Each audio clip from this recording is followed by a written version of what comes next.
Hello, Obooters from around the world. My name is Chris and I am 11 years old and I live in Montreal, Canada. Welcome to our Oboot Zoom session with me and my co-host Anis, who is 13 years old and currently lives in London. We'll be interviewing our guest change maker, Nadine, who is also based in London. Nadine is the owner of DoddleBags, a company that developed the ultimate eco-friendly, reusable food and travel pouch. Their innovative product design work contributes to reducing plastic pollution and to a better health, especially for babies and toddlers. Nadine's work contributes to several sustainable development goals, particularly SDG number 12, responsible consumption and production, SDG number 3, good health and well-being, and SDG number 14, life for water. Anis and I will be asking questions to Nadine about her background, her journey, her work, her skills, and her impact. We hope that you will enjoy the session, and I'll now be handing you over to Anis to ask the first question. Okay. What inspired you to start DoddleBags in the first place? So I used to be an architect, and when Lily was born, I was still working as an architect, and I was having to juggle loads of things, and we just moved to a new country, and I started buying a lot of these squeezy food pouches. And I was feeding her quite happily because it was supposed to be all good organic food. And then one day I read some research that showed that no matter how good the food is that you find in those squeezy pouches, as soon as they pasteurize them to put them on the shelves, then they lose like up to 40% of their nutritional value. And then I thought, that's really silly because I'm making the food anyway. It's in the fridge, and the reason I'm buying these squeezy food pouches is because they're really convenient. I don't have to bother myself with a bowl and a bib and blah, blah, blah. And so I said, okay, I'm going to go to the supermarket and I'm going to find myself a Ziploc bag with a spout on it. So I can put my own food in it and freeze it and just take it wherever we go. And then she can feed herself. There's less mess and it's okay. And then I went to the supermarket and I couldn't find anything. And then I Googled it and looked online and I couldn't find what I was looking for. So one day I came back from the office and I just sort of mocked one up, and I Skyped my cousin who works in packaging, and I said to him, hey, he's called Zaid. And I said, Zaid, what do you reckon? Do you think that we can make these?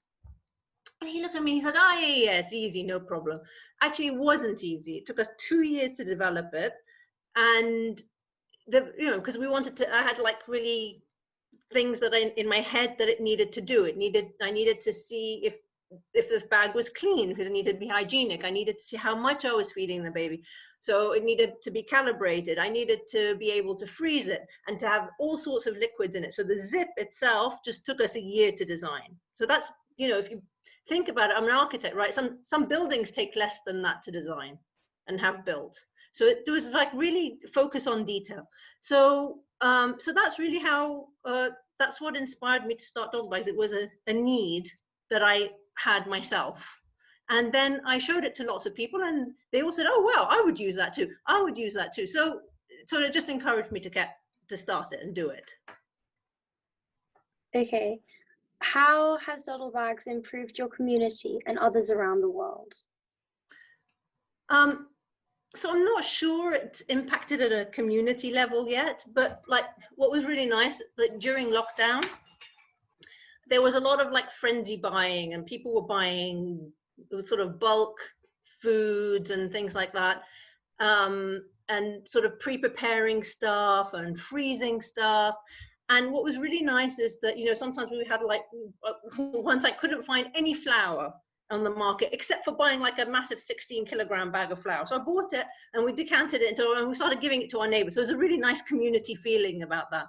But the thing is that if enough people turn to reusable receptacles like that rather than just buying stuff, then it will ultimately have an impact on the environment. And the thing is as well, it has impacted certain communities, not like my local community, but certain communities. For example, one day I got a phone call from a man, and he said, I just wanted to thank you because you've really changed our life. And I was like, what? How has this bag changed your life? And he said, well, my wife has Huntington's disease. Grace, do you know what Huntington's disease is? It's a No idea. it's a motor neuron disease. Okay, so it impacts your ability, your muscular ability to, to hold your own fork and to, control your muscles and so on. And so this man's wife has Huntington's disease, and she couldn't feed herself. She was having to be fed, and then she couldn't also eat solid food. So he said he had to buy her there's like commercial blended food that people like that can eat. And she didn't like them. And so she was refusing to eat, and it was like impacting more and more her frailty and her health. And then one day her daughter found DoddleBags online. And so they bought them and they started making her favorite food, and they blended them. And then she started eating again. She regained her strength. And this man was like so grateful that he could then go on holiday with his wife again after many years of not being able to do it. And he happened to be the head of the Huntington's Disease Association. And so he told lots of people, and now there's a whole group of people with Huntington's disease and Parkinson's disease and other types of motor neuron diseases that use DoddleBags for self-feeding, and so that they can go about their daily lives in a much better way.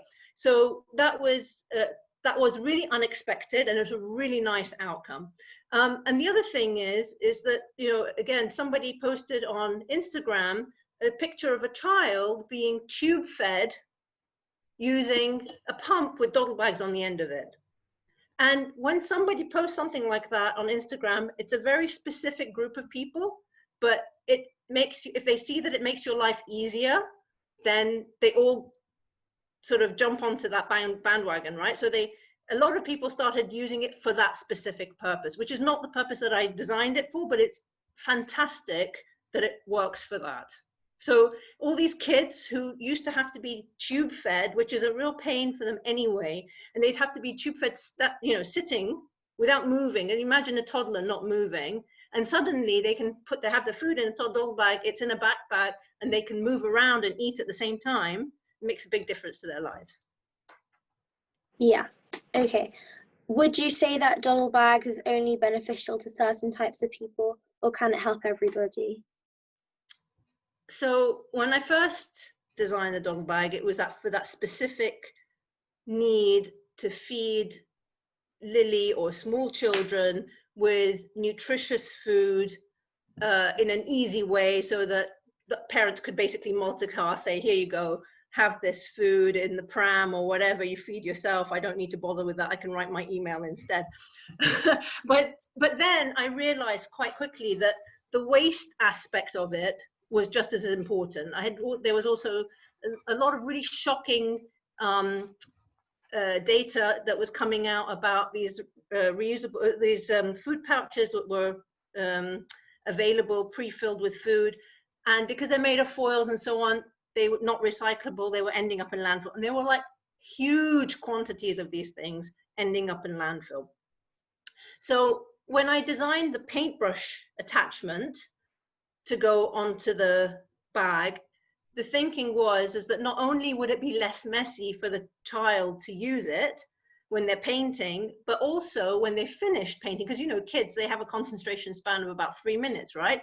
And so often you set it all out, the painting for them, they paint for 3 minutes, and then you throw it down the sink, all right, which is waste, right? And it's not environmentally friendly. So by doing the paintbrush, all you do is unscrew the paintbrush, put the cap back on, the cap's working like a bottle, and then you just get it out the next time. So you're not wasting anything. And that whole wastage issue means it's transferable again across lots of people from different age groups, whether they're chefs and they're trying to save the chocolate ganache that they're putting on icing on their cakes, because chocolate's really expensive. So typically, if you ice a cake in the icing bags and there's some left over, you chuck it. But with these, you don't chuck them. You just put them in the freezer and you get them out for next time and use them. Or whether you put salad dressing, or whether you're traveling and you want to put shampoo and you're buying like big bottles of shampoo, because again, it's much more environmentally friendly to buy a big thing and then just decant it, whatever you need. So from that aspect, it can really be beneficial across a multitude of sectors and to different age groups.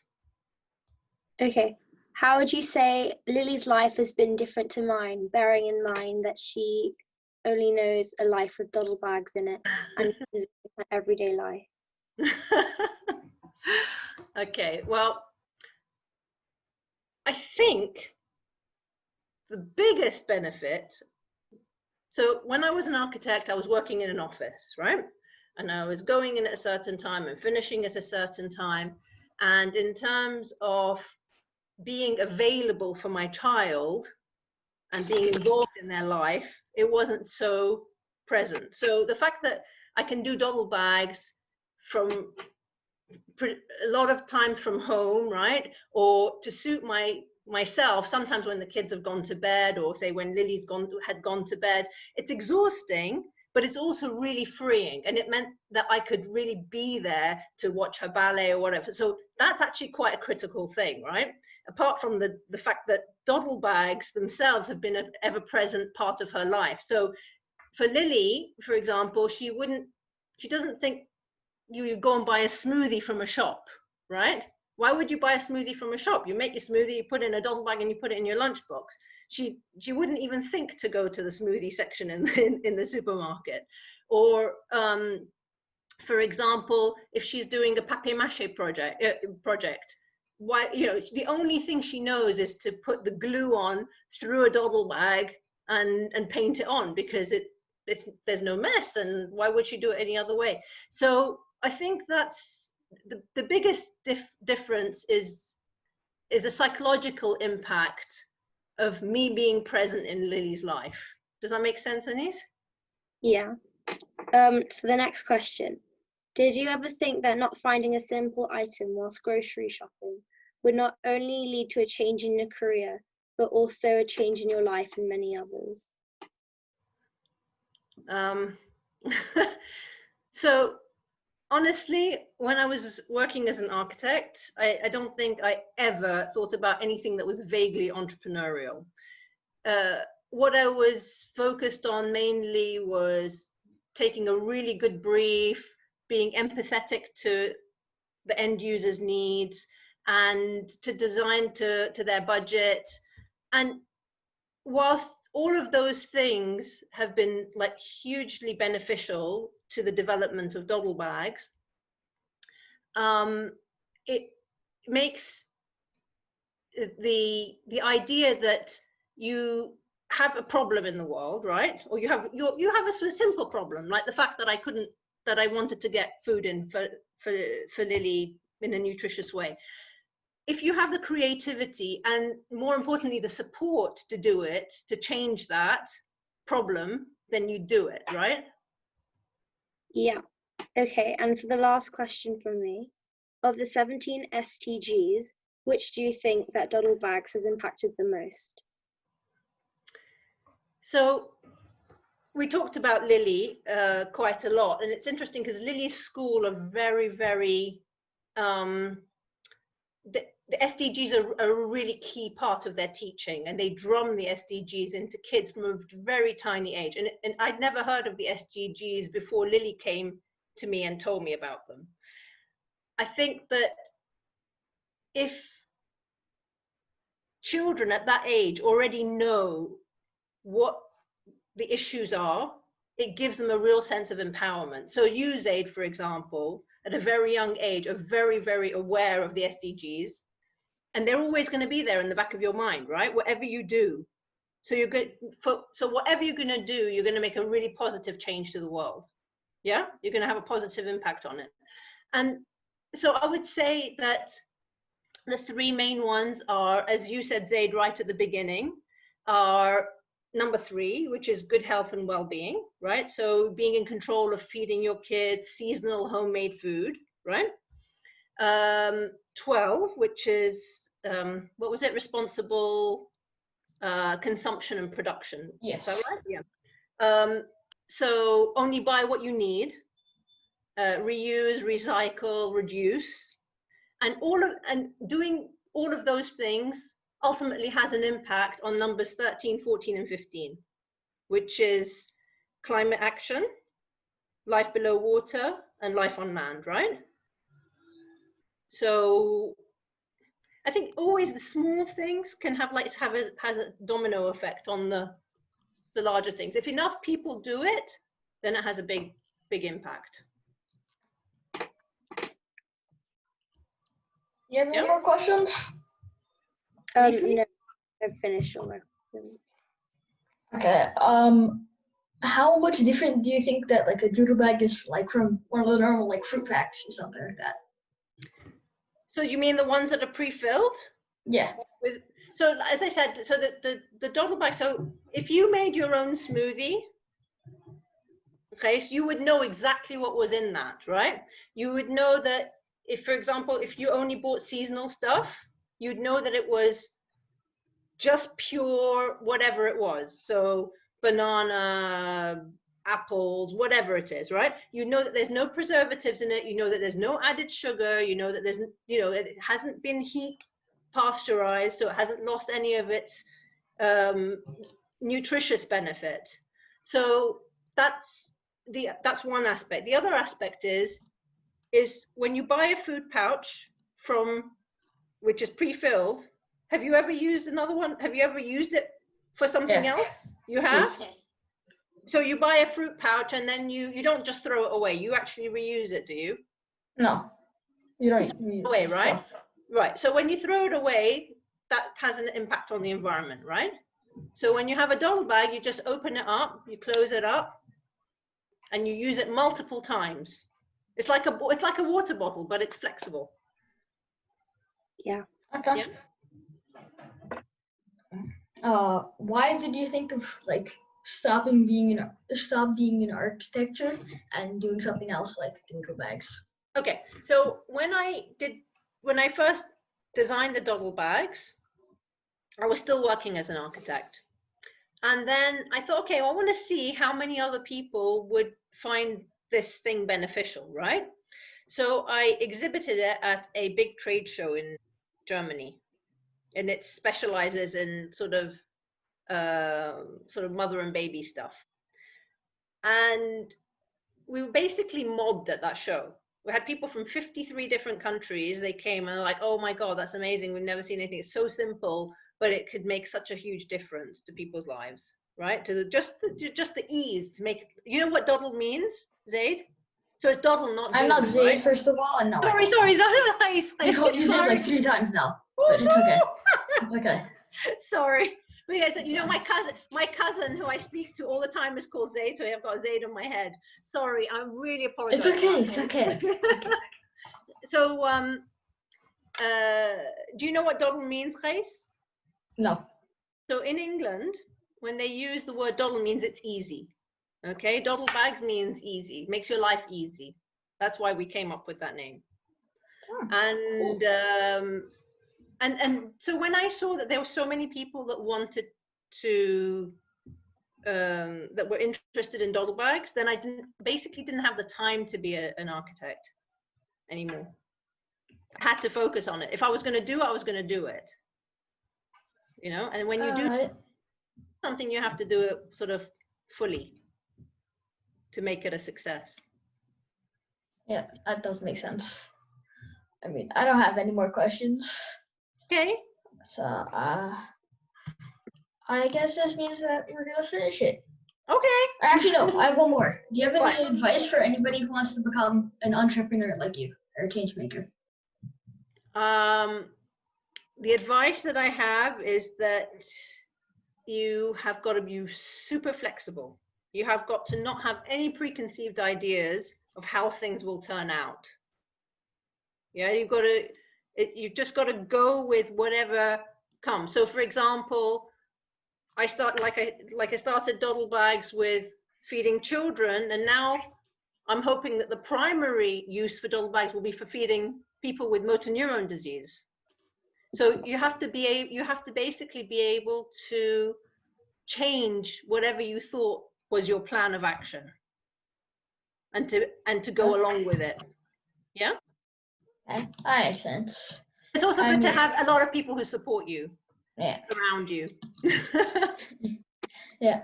Okay, so thank you, Nadine and Anis, for this great discussion and for everything we learned today. Thank you, Oboot, for listening to this interview. Make sure to follow us on Instagram and Twitter and to subscribe to our YouTube channel so you can hear about upcoming sessions with other change makers. Please Thanks, also Faith. tell your friends about Oboot and share our social media links with them. And last but not least, go to www.oboot.co to learn about opportunities to collect digital badges and help us draw down cards.